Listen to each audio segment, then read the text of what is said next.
नमस्कार दोस्तों। आज हम नई प्रश्न लेके आए हैं न्याय वाक्य। न्याय वाक्य क्या होता है, उससे पहले बात करने से पहले हम बात करते हैं कि न्याय वाक्य है क्या। न्याय वाक्य है कथनों और निष्कर्षों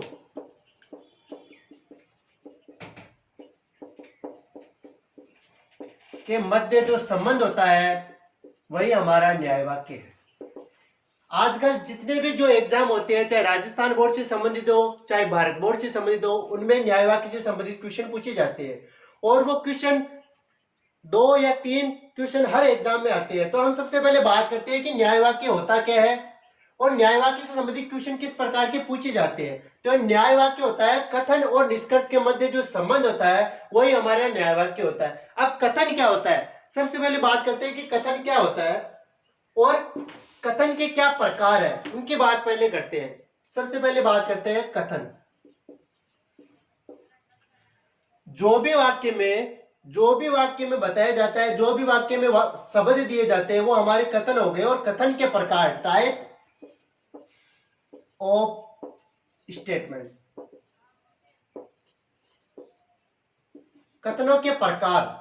सबसे पहले बात करते हैं कथनों के प्रकार क्या होते हैं। तो सबसे पहले बात करते हैं कि सभी ए बी है।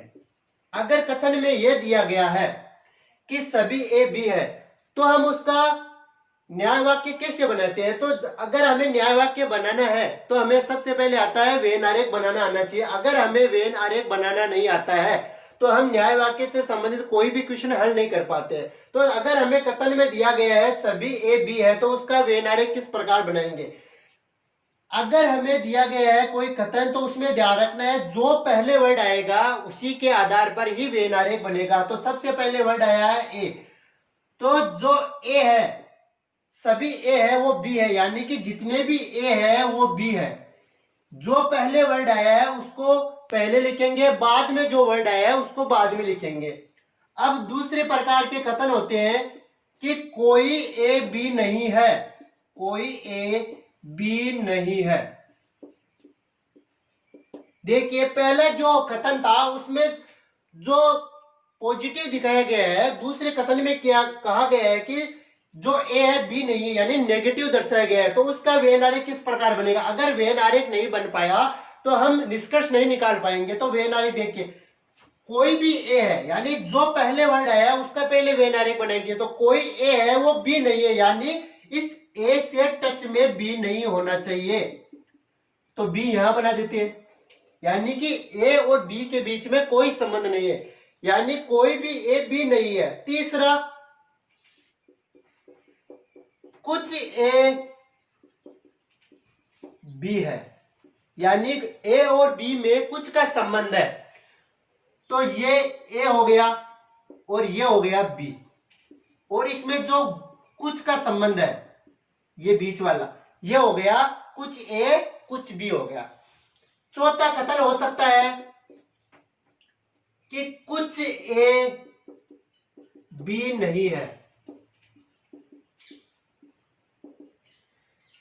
तीसरे में था कुछ ए बी है, चौथे में कहा गया है कुछ ए बी नहीं है, यानी कि वेन आरेख तो शेप बनेगा, ये ए और बी कुछ कुछ का जहां संबंध होता है वहां ए और बी बन गया। लेकिन ध्यान रखना है कुछ ए बी नहीं है, यानी यहां पे तो ए बी है लेकिन जो ये ए इधर वाला है उसमें ए बी नहीं है, ये इधर वाला। ये तो हो गए हमारे कथन। अब हम बात करते हैं निष्कर्ष की। निष्कर्ष की बात करते हैं तो निष्कर्ष होता क्या है।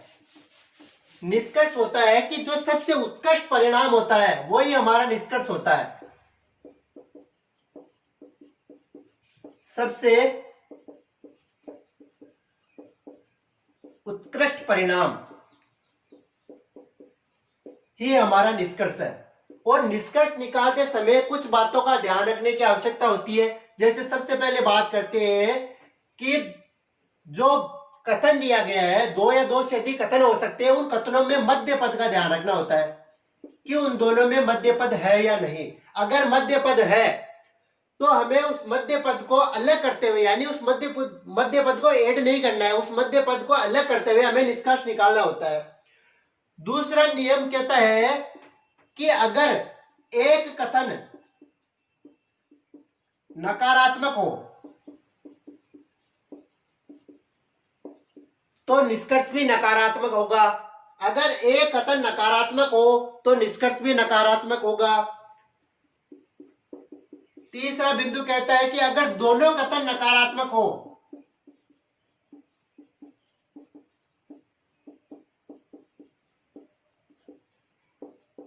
अगर दोनों कथन नकारात्मक हो तो निष्कर्ष भी कुछ नहीं निकलेगा, यानी उसका निष्कर्ष नहीं होगा। ध्यान रखना है, अगर मध्य पद हो तो उस मध्य पद को ऐड नहीं करना है।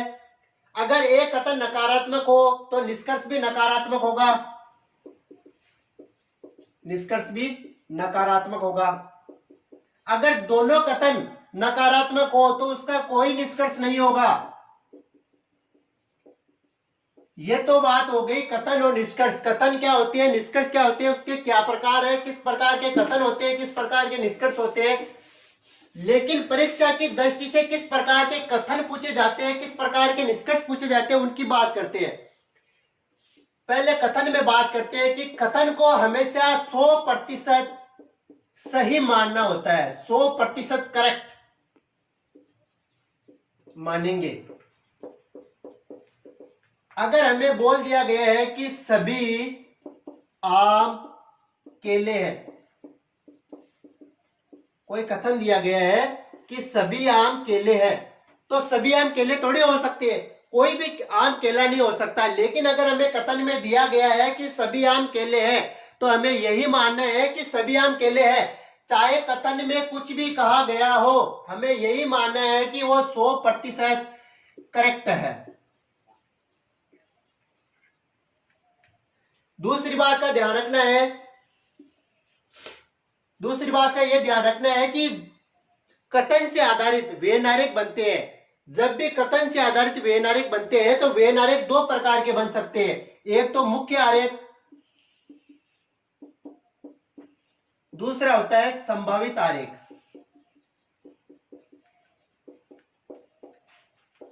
देखिए किस प्रकार बनते हैं। जैसे हमें बोल दिया जाए कि कुछ आम केले हैं और कुछ केले संतरा है। अब इसका मुख्य आरेख किस प्रकार बनेगा और संभावित आरेख कैसे बनेगा, देखिए बात करते हैं। कुछ आम, कुछ कुछ का संबंध है, ये मैंगो हो गया, ये बनाना हो गया। अब दूसरे कथन में बोला गया है कि कुछ केले संतरा है तो कुछ बनाना ऑरेंज है। एक तो मुख्य आरेख तो ये हो गया। अब देखिए मुख्य आरेख से संबंधित भी हम संभावित आरेख कैसे बनाते हैं। ये हो गया हमारा आम और ये हो गया बनाना, मैंगो और बनाना। लेकिन आम और संतरे के मध्य कोई संबंध नहीं दिया गया है। अगर इन दोनों के मध्य संबंध स्पष्ट करना हो तो किस प्रकार करेंगे, इन दोनों के मध्य संबंध स्पष्ट करना हो तो ये संबंध हो गया। तो देखिए मुख्य आरेख यह हो गया, संभावित आरेख यह हो गया। अगर दोनों में से एक भी गलत निष्कर्ष है तो हमारा निष्कर्ष गलत होगा। अगर दोनों मान लीजिए कि यह सही है और यह गलत है, या यह गलत है यह सही है, अगर दोनों में से एक भी गलत है तो हमारा निष्कर्ष गलत ही होगा, यह ध्यान रखना है। अब निष्कर्ष से संबंधित बात करते हैं हम।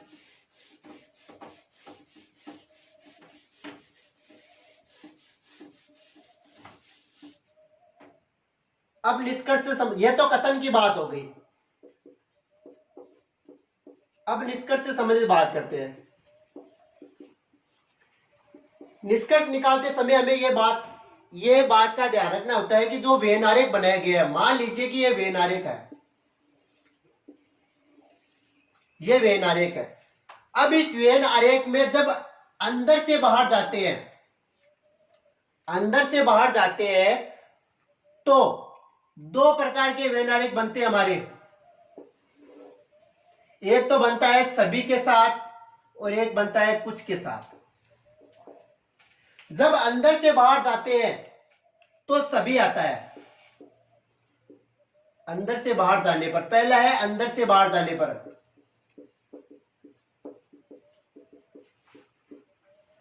और दूसरा है बाहर से अंदर आने पर, यानी कि यहां से इधर आने पर। जब हम अंदर से बाहर जाते हैं तो सभी का प्रयोग करते हैं। लेकिन जब बाहर से अंदर आते हैं, यानी कि बाहर से अंदर आ रहे हैं, तो कुछ का प्रयोग करते हैं। जब अंदर से बाहर जाते हैं तो कुछ का प्रयोग कर सकते हैं, और बाहर से अंदर आने पर भी कुछ का प्रयोग कर सकते हैं। लेकिन अगर यहां पे कुछ नहीं है तो यहां पर भी कुछ नहीं होगा और निष्कर्ष नहीं निकलेगा। यह बात दो इंपॉर्टेंट चीजें हैं कि सभी के साथ कुछ का प्रयोग होता है, कुछ के साथ कुछ का प्रयोग होता है, और कुछ नहीं के साथ कुछ नहीं होगा, यानी उसका तो निष्कर्ष ही नहीं होगा। तो हमें निष्कर्ष निकालते समय ये दो बातों का ध्यान रखना है कि जब हम अंदर से बाहर जाते हैं तो सभी के साथ सभी का और सभी के साथ कुछ का प्रयोग करते हैं। लेकिन जब कुछ के साथ प्रयोग करते हैं तो कुछ के साथ कुछ का ही प्रयोग होगा, और बाहर से आते समय यह ध्यान रखना है कि सभी का प्रयोग नहीं होगा। यह बात इंपॉर्टेंट है, सभी का प्रयोग नहीं होगा, केवल कुछ और कुछ नहीं का प्रयोग होगा। अब हम बात करते हैं नेक्स्ट बिंदु की। अब बात करते हैं न्याय वाक्य से संबंधित क्वेश्चन किस प्रकार के पूछे जाते हैं। तो क्वेश्चन में हमें कुछ कथन दिए जाते हैं और कुछ निष्कर्ष दिए जाते हैं, और इन कथन और निष्कर्ष के मध्य जो संबंध है उन्हें ही हमें बताना होता है। तो सबसे पहले बात करते हैं कि कथनों के आधार पर वेन आरेख बनेगा। मुख्य बात है कि कथनों के आधार पर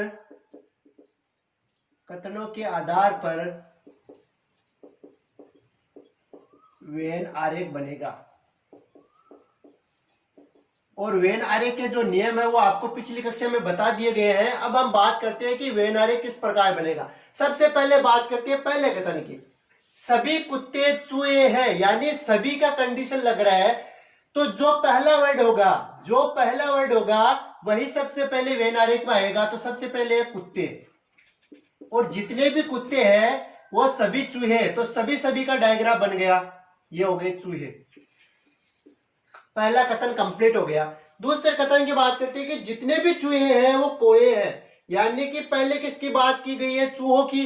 तो ये चूहों की बात की गई है, उसमें सभी चूहे कौवे हैं, तो ये जितने भी चूहे हैं वो कौवे हैं। दूसरा कथन कंप्लीट है। तीसरे कथन की बात करते हैं कि सभी कौवे तोते हैं, जितने भी कौवे हैं वो सभी तोते हैं। ये हमारा वेन आरेख बन गया है सभी की कंडीशन वाला। और जब सभी की कंडीशन होती है तो हमें मालूम है कि जब हम अंदर से बाहर जाते हैं, अंदर से बाहर जाने पर सभी होता है, लेकिन बाहर से अंदर आने पर क्या होगा, कुछ। अंदर से बाहर जाने पर सभी हो सकता है, अंदर से बाहर जाने पर सभी हो सकता है, अंदर से बाहर जाने पर कुछ भी हो सकता है, लेकिन बाहर से अंदर आने पर हमेशा कुछ और कुछ ही होगा। तो सबसे पहले बात करते हैं निष्कर्ष क्या कहता है कि सभी कुत्ते तोते हैं, यानी कि अंदर से बाहर जाना है, कुत्ते से तोते की ओर जाना है। देखिए पहले में, यानी अंदर से बाहर जाने पर क्या है, सभी कुत्ते तोते हैं। अब देखिए अंदर से बाहर जाने पर सभी आ रहे हैं, और इसमें भी निष्कर्ष में भी सभी दिया गया है, यानी पहला निष्कर्ष हमारा सही है।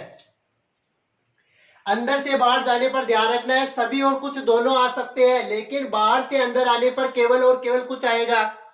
दूसरे निष्कर्ष की बात करते हैं, कुछ तोते कुत्ते हैं, यानी कि तोते यानी बाहर से अंदर आने हैं, तो बाहर से अंदर आने के लिए कुछ का प्रयोग होगा।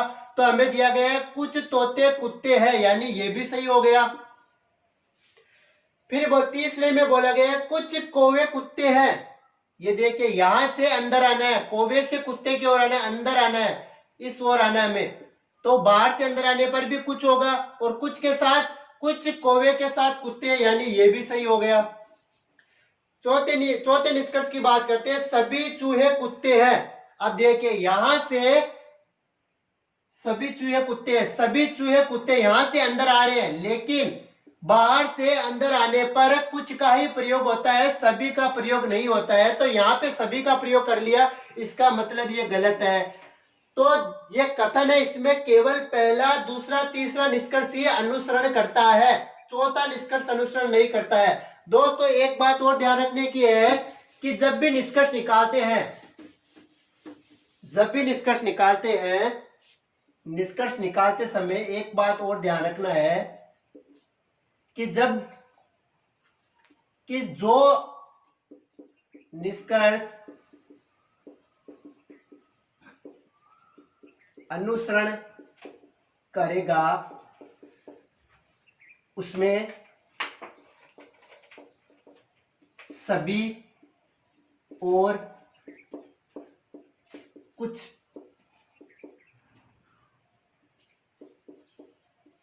का होना अति महत्वपूर्ण है और कथन में जो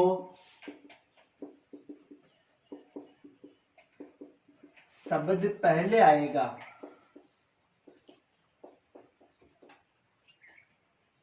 उसका वेन आरेख पहले बनेगा।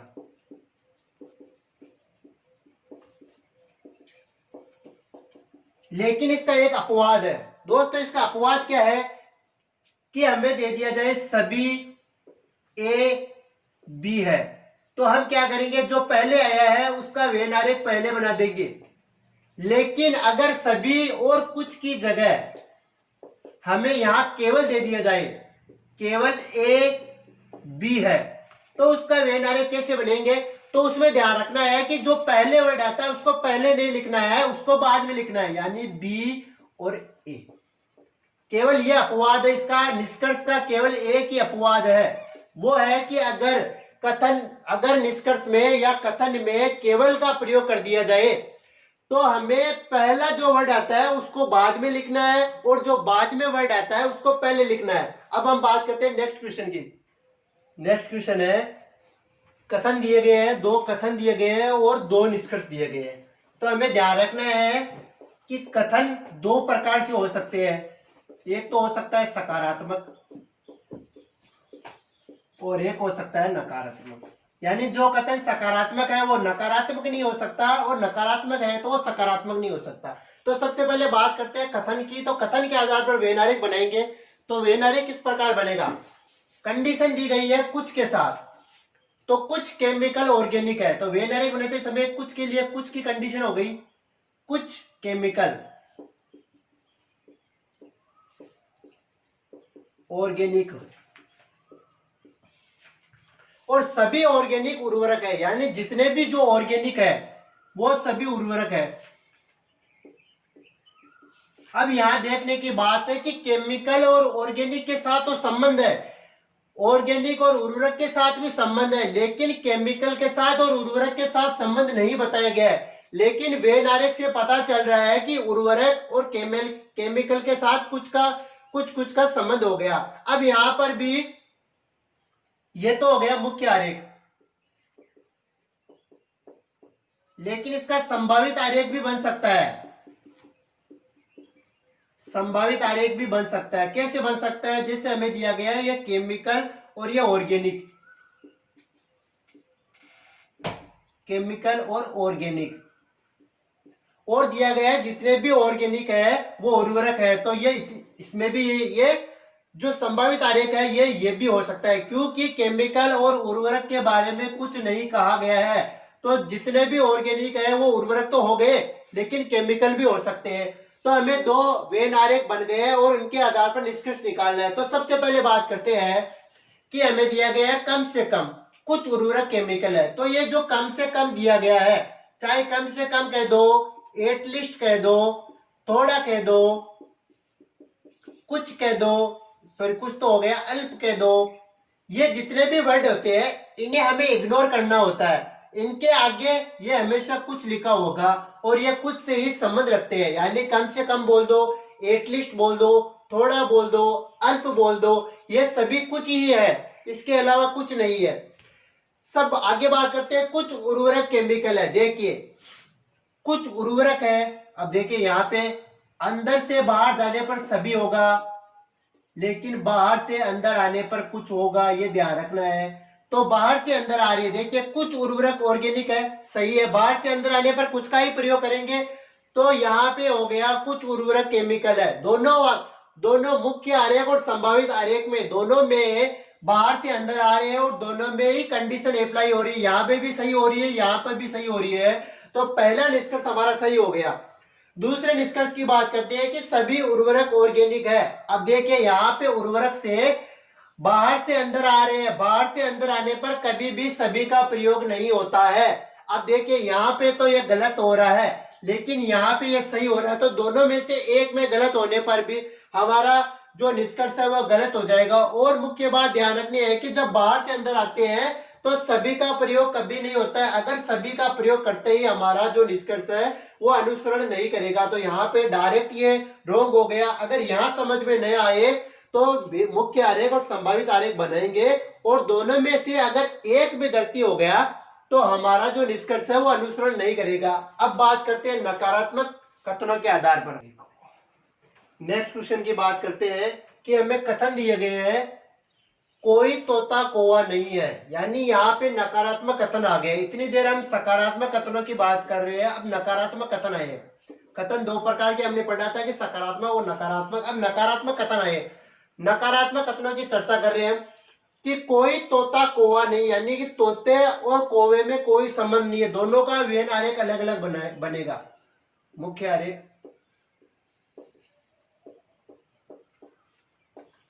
ये हो गया तोता, जो पहले वर्ड आएगा वो पहले, ये हो गया कौवा। तो कोई भी तोता कौवा नहीं, यानी दोनों में आपस में कोई संबंध नहीं है। लेकिन जितने भी कौवे हैं वो सभी मोर है, ये जितने भी कौवे हैं वो सभी मोर है, यानी कि कौवा और मोर में तो संबंध है, लेकिन कौवा और तोता में संबंध नहीं है। अब ये तो हो गया मुख्य आरेख। अब देखिए संभावित आरेख कैसे बनाते हैं। संभावित आरेख बनाते समय यह ध्यान रखना होता है कि जिसके मध्य कोई संबंध नहीं दिया गया है, जैसे कि हमें तोता और मोर के बीच में कोई संबंध नहीं दिया गया है, तो जिनके मध्य कोई संबंध नहीं दिया गया है उनका ही संभावित आरेख बनेगा। यह नहीं कि जिनके मध्य कोई संबंध दे दिया गया है उनका हम संभावित आरेख बना देंगे। संभावित आरेख उनका ही बनेगा जिनके मध्य कोई संबंध नहीं दिया गया है। तो संबंध तोता और मोर के मध्य संबंध नहीं है, तो कौवा और मोर का तो वही डायग्राम हो जाएगा, लेकिन मोर और तोते का संबंध कर देंगे कुछ का, या ये भी बना सकते हैं कि ये हो गया कौवा, ये हो गया तोता, और ये हो गया मोर। यानी जिनके मध्य कोई संबंध नहीं है उनके मध्य ही संबंध पता करना होता है। अब देखिए यहाँ पे तोता और कौवा के मध्य कोई संबंध नहीं है, यहाँ भी देखिए तोता और कौवा के मध्य संबंध नहीं है, लेकिन मोर और कौवा के मध्य यहाँ सभी का संबंध हो गया, यहाँ कुछ का संबंध हो गया। अब बात करते हैं हम निष्कर्ष की। कुछ मोर तोते हैं, कुछ मोर तोते हैं। अब देखिए पहले आरेख में तो गलत हो रहा है, पहले आरेख में तो गलत हो रहा है, लेकिन जो संभावित आरेख है इसमें देखो यहां सही हो रहा है, बाहर कुछ का संबंध हो गया, और यहां पर भी देखिए बाहर से अंदर आ रहे तो कुछ का संबंध हो गया, तो यहां पर भी सही हो गया। लेकिन अगर मुख्य आरेख और संभावित आरेख दोनों में से कहीं भी एक गलत है तो वह गलत होगा, तो यह गलत हो गया। यहां देखिए मुख्य आरेख में गलत है, गलत हो गया। दूसरी बात करते हैं, सभी मोर तोते हैं। अब देखिए यहाँ पे संबंध नहीं है, कुछ भी संबंध नहीं है तोते और मोर के मध्य, तो ये गलत है। लेकिन यहां देखिए यहां पे कुछ वाली कंडीशन है और यहां पे भी कुछ वाली कंडीशन होगी, बाहर से अंदर आने पर, तो यहां पे भी गलत हो रहा है और यहां पे भी गलत हो रहा है, तीनों में गलत है, फिर तो भी ये गलत हो गया। तीसरी बात करते हैं, कुछ मोर कौवे है, कुछ मोर कौवे, इन दोनों का संबंध दिया गया है, यानी बाहर से अंदर आना है तो कुछ का प्रयोग करेंगे और कुछ का प्रयोग करते ही ये सही हो गया, तो ये यहाँ पे सही है। बाहर से अंदर आए ये यहाँ पे भी सही है, और बाहर से अंदर आए तो कुछ का प्रयोग ये यहाँ पे भी सही है, तो तीसरा सही हो गया। चौथे की बात करते हैं, कुछ मोर कौवे नहीं है। अब देखिए ये कथन सकारात्मक है, और सकारात्मक कथन कभी का निष्कर्ष कभी भी नकारात्मक नहीं हो सकता। तो यहाँ पर देखने से ही पता चल रहा है कि सकारात्मक कथन का निष्कर्ष नकारात्मक नहीं हो सकता, तो ये तो सकारात्मक कथन है, इसका नकारात्मक कैसे होगा, तो ये निष्कर्ष गलत हो गया। अब देखिए वेन आरेख में कैसे पता करेंगे कि निष्कर्ष गलत है। देखिए कुछ मोर कौवे नहीं है, कुछ मोर तो कौवे है।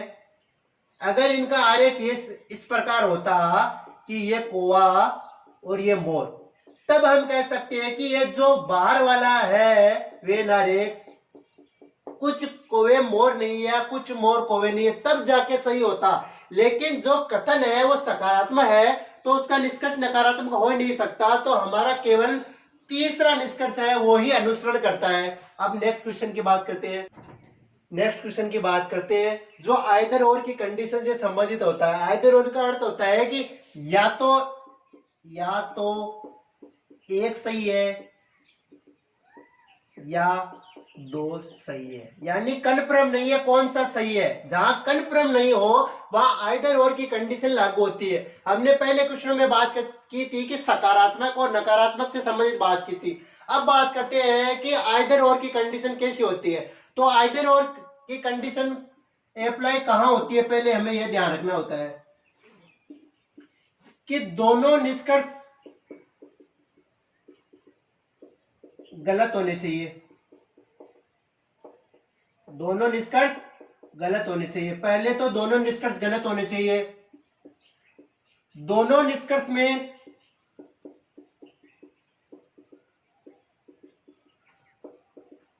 वर्ड कॉमन होने चाहिए, यानी एक ही प्रकार के वाक्यों की बात होनी चाहिए। जैसे यहां बात की गई है कुछ पहाड़ियां खिड़कियां है, कोई पहाड़ी खिड़की नहीं, यानी दोनों वर्ड जो पहाड़ी और खिड़की है दोनों में कॉमन है। एक सकारात्मक होगा एक नकारात्मक होगा, एक निष्कर्ष सकारात्मक और एक नकारात्मक होगा। ध्यान रखना है दोनों निष्कर्ष गलत होने चाहिए। दोनों निष्कर्ष में जो वर्ड है या सेंटेंस है कॉमन होना चाहिए। उनका अरेंज अलग अलग हो सकता है, यानी कि कई खिड़कियां पहले आ सकती है, पहाड़ियां बाद में आ सकती है, या पहाड़ियां पहले या खिड़कियां बाद में आ सकती है। इनका क्रम तो चेंज हो सकता है लेकिन दोनों वर्ड सेम होने चाहिए। फिर होना चाहिए एक सकारात्मक होना चाहिए एक नकारात्मक होना चाहिए। और मुख्य बात होनी है कि दोनों आपस में विरोध करते हैं, आपस में विरोधाभासी होने चाहिए, एक दूसरे का विरोध करना चाहिए, तभी हम आइदर और की कंडीशन अप्लाई कर सकते हैं।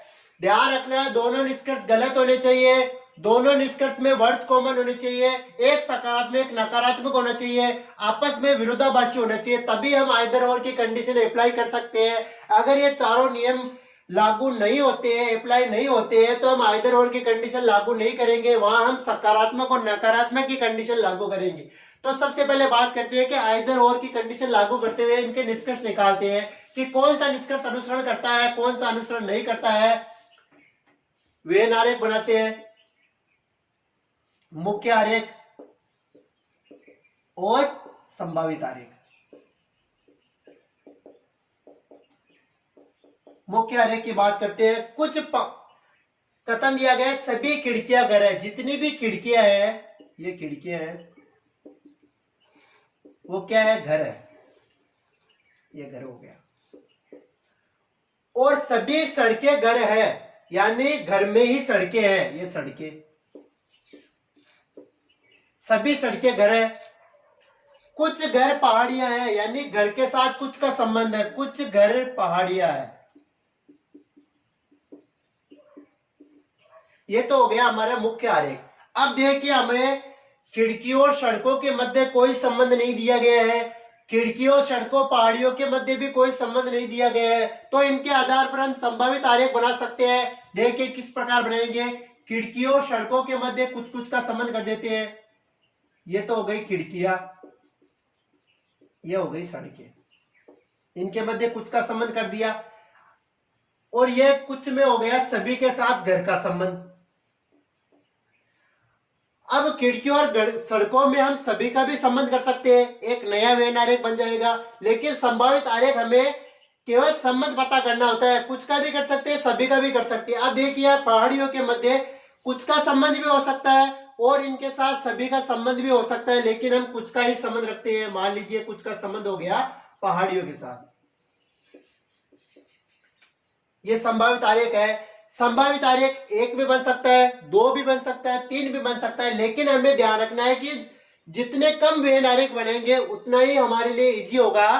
तो हम दो ही वेन आरेख बनाएंगे, एक मुख्य आरेख और एक संभावित आरेख। अब बात करते हैं निष्कर्ष क्या कहता है। कुछ पहाड़ियां खिड़कियां है, देखिए कुछ पहाड़ियां खिड़कियां है, इन दोनों में कोई संबंध नहीं है। देखिए संबंध है क्या दोनों में, यहाँ तो संबंध नहीं है, यानी ये गलत हो गया। अब देखिए यहाँ तो संबंध है, कुछ का संबंध है, ये सही है। अब देखिए एक गलत एक सही, तो क्या होगा? गलत। तो ये गलत हो गया। कोई पहाड़ी खिड़की नहीं है, कोई भी पहाड़ी खिड़की नहीं है। ये पहाड़ी है, खिड़की नहीं है, हमें पता चल रहा है यहाँ पे नहीं है, लेकिन यहाँ पे तो है, तो ये गलत है और ये सही है। अब देखिए कोई भी पहाड़ी खिड़की नहीं है, पता चल रहा है कोई भी पहाड़ी खिड़की नहीं है, दोनों में आपस में संबंध नहीं है, इसका मतलब ये गलत है। और यहाँ देखिए, यहाँ पे देखिए कुछ पहाड़ी खिड़कियां है, लेकिन ये सही है, लेकिन दोनों में अगर एक भी गलत है तो हमारा गलत होगा। तो ये तो दोनों गलत हो गए। अगर दोनों गलत होंगे तो हमें कौन सी कंडीशन अप्लाई करनी है? आइदर और की कंडीशन अप्लाई करनी है। और उसका पहला ही नियम क्या कहता है कि दोनों निष्कर्ष गलत होने चाहिए। दोनों निष्कर्ष गलत है, एक सकारात्मक एक नकारात्मक है, दोनों में वर्ड कॉमन होने चाहिए, दोनों में वर्ड कॉमन है, दोनों एक दूसरे का विरोध करना चाहिए। अब देखिए यहाँ पे तो है और यहाँ पे नहीं है, दोनों एक दूसरे का विरोध कर रहे हैं, तो चारों नियम हमारे अप्लाई हो रहे हैं। तो इसका मतलब कि आइदर और की कंडीशन है, यानी एक। अब इसका निष्कर्ष निकलेगा कि या तो एक अनुसरण करेगा या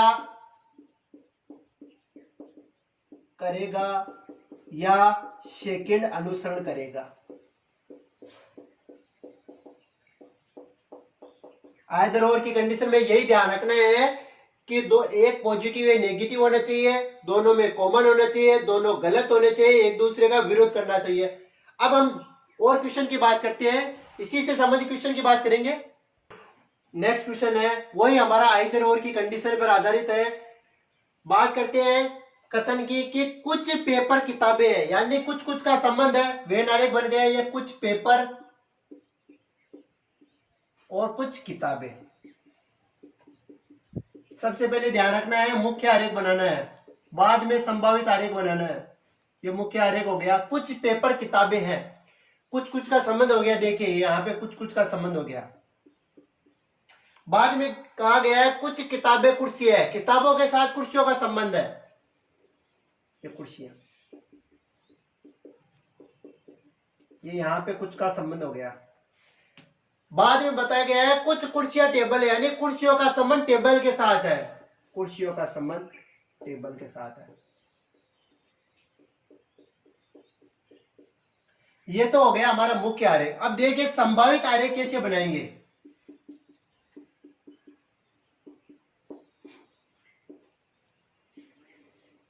कुछ पेपर किताब है, यहां पे हो गया कुछ का संबंध। अब बोला गया है कुछ किताब कुर्सी है, ये देखिए कुछ किताब कुर्सियां है, ये किताब। अब देखिए पेपर का और किताब का यहाँ कोई संबंध नहीं है, पेपर का और किताब का कोई संबंध नहीं है, सॉरी कुर्सियों का कोई संबंध नहीं है, पेपर का और कुर्सियों का कोई संबंध नहीं है। लेकिन संभावित आरेख में संभावित आरेख ही वही बनेगा जहां कोई संबंध नहीं दिया गया, वहां संबंध दर्शाने के लिए संभावित आरेख बनता है। अब देखिए कुछ कुर्सियां टेबल है, ये हमने कुछ कुर्सियां टेबल बना दी। अब देखिए टेबल का पेपर और किताब से कोई संबंध नहीं है, टेबल का कुर्सियों के साथ ही संबंध है।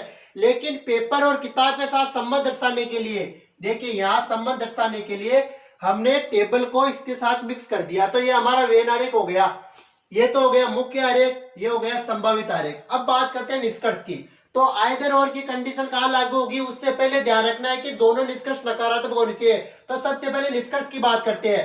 कुछ पेपर किताबें हैं, कुछ पेपर, सॉरी कुछ निष्कर्ष गलत हो गया, सॉरी। निष्कर्ष कुछ कुर्सियां पेपर है, कुछ पेपर कुर्सी नहीं है। पिछली बार लिखने में कुछ गड़बड़ हो गई है, उसे सुधार कर दिया गया है। अब देखिए निष्कर्ष हमारे क्या कहते हैं, कुछ कुर्सियां पेपर है, कुछ पेपर कुर्सी नहीं है। तो सबसे पहले निष्कर्ष की बात करते हैं, कुछ कुर्सियां पेपर है। अब देखिए कुछ पेपर किताब है, लेकिन कुर्सियों और पेपर के मध्य कोई संबंध नहीं है, इसका मतलब ये रॉन्ग है। लेकिन यहाँ तो पेपर और कुर्सी के मध्य कुछ का संबंध है, तो ये तो सही होना चाहिए। लेकिन अगर मुख्य आरेख और संभावित आरेख में एक भी गलत है तो वह निष्कर्ष गलत होगा। तो पहला निष्कर्ष गलत हो गया। दूसरी बात करते हैं, कुछ पेपर कुर्सी नहीं है। यहां देखिए, पेपर और कुर्सी के मध्य कोई भी संबंध नहीं है, चाहे कुछ का हो या कुछ नहीं का हो, कुछ भी संबंध नहीं है, इसका मतलब ये भी गलत हो गया, ये दोनों गलत हो गए। अब यहां देखिए, कुछ पेपर कुर्सी नहीं है, हाँ ये जो हिस्सा है ये नहीं है, ये नहीं है, पेपर कुर्सी नहीं है, तो ये तो सही है। लेकिन मुख्य आरेख और संभावित आरेख में एक भी गलत है, तो वह हमारा निष्कर्ष गलत होगा। तो ये दोनों निष्कर्ष गलत हो गए। अब ये हम ये नहीं कह सकते कि दोनों निष्कर्ष गलत है, हमें आइदर और की कंडीशन का ध्यान रखना है। तो सबसे पहले ध्यान रखना है कि दोनों निष्कर्ष गलत होने चाहिए, हो रहे हैं गलत। एक दूसरे के विरोधाभासी होने चाहिए, विरोधाभासी है। दोनों के अंदर जो सेंटेंस है, जो वर्ड है, वो सेम होने चाहिए। यहाँ कुर्सी और पेपर की बात की गई है, पेपर और कुर्सी की बात की गई है। अरेंज इनका अलग अलग हो सकता है, लेकिन दोनों ही वर्ड की बात सेम होनी चाहिए। तो कुर्सी और पेपर की बात, यही कुर्सी और पेपर की बात की गई है। तीसरा भी सही है, एक सकारात्मक एक नकारात्मक, ये भी सही है। यानी जो चारों कंडीशन है वो हमारी यहाँ अप्लाई हो रही है। इसका मतलब है कि यहाँ आइदर और नाइदर और, आइदर और की कंडीशन लगेगी और हमारा आंसर होगा कि न तो एक अनुसरण करता है